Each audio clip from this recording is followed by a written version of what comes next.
दीगर खबरें शामिल करेंगे और ये खबर आप तक पहुंचाएंगे ईरान से, जिसके सूबा बूश शहर में अमरीका की जानिब से हमले हुए हैं। गवर्नर मोहम्मद मुजफ्फरी के मुताबिक अमरीकी मिसाइल हमलों में शहर के 4 मकामात को टारगेट किया गया। दूसरी जानिब ईरान के शहर चाबहार में अमरीकी मिसाइल हमले की इत्तला सामने आई है। मकामी मीडिया के मुताबिक एक बहरी निगरानी के टावर को टारगेट किया गया। ईरानी फौज के मुताबिक जनूब मशरकी ईरान में बमपोर गैरिजन में अमरीकी हमले में 7 ईरानी फौजी एहलकार शहीद हुए। ईरान पर अमरीका के हालिया हमलों में 23 से जायद शहरी शहीद और 260 से जायद अफराद जख्मी हुए हैं।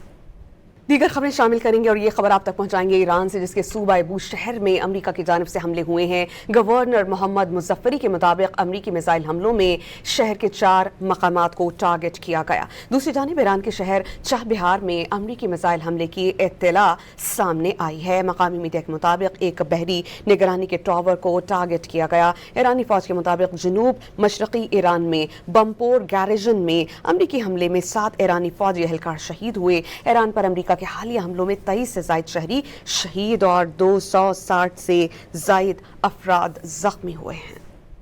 दीगर खबरें शामिल करेंगे और ये खबर आप तक पहुंचाएंगे ईरान से, जिसके सूबा बूश शहर में अमरीका की जानिब से हमले हुए हैं। गवर्नर मोहम्मद मुजफ्फरी के मुताबिक अमरीकी मिसाइल हमलों में शहर के 4 मकामात को टारगेट किया गया। दूसरी जानिब ईरान के शहर चाबहार में अमरीकी मिसाइल हमले की इत्तला सामने आई है। मकामी मीडिया के मुताबिक एक बहरी निगरानी के टावर को टारगेट किया गया। ईरानी फौज के मुताबिक जनूब मशरकी ईरान में बमपोर गैरिजन में अमरीकी हमले में 7 ईरानी फौजी एहलकार शहीद हुए।